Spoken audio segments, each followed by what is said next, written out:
හිරුනි කියන්නේ ගොඩක් ලස්සන. මං 10 වෙනි වතාවට පදින්න හිතන් ඉන්න තව එක කෙල්ලෙක්. අනිත් හැම මගුලම මගේ කුළුඳුල් ප්‍රේමය කුඩුපට්ටම් කරා. ඒකේ තමයි මනා. ඉතින් එදා මං ආවේ අපේ වෙඩින් එක ගැන කතා කරගන්න. ඒත් එදා එතනට ආවේ හිරුනි නෙවෙයි.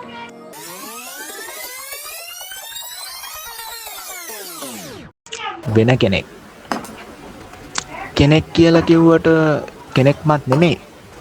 දෙන්නෙක්.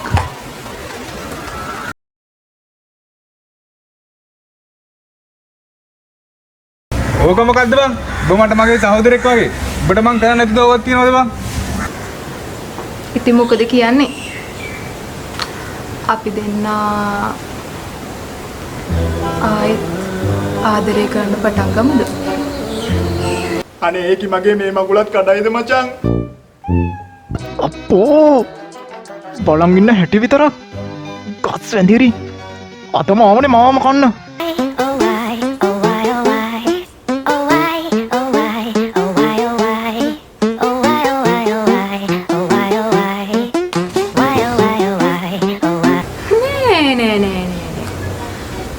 මම යන්නේ නේ.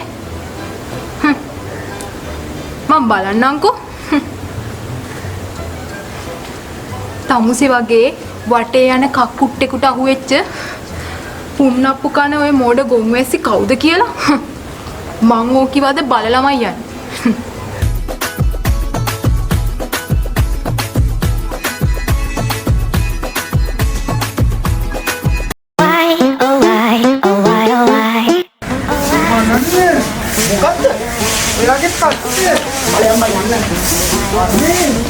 පිස්සුද යකෝ?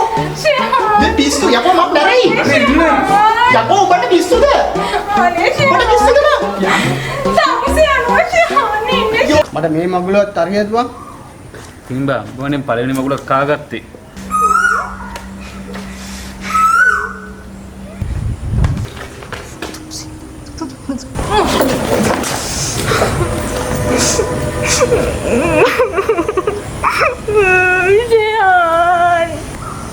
කවුද බං ආවේ පිස්සු රැක්ලන්තේ? ඔබ දන්නවද ඉන්නේ? දැක්කද? දැනගත්තද?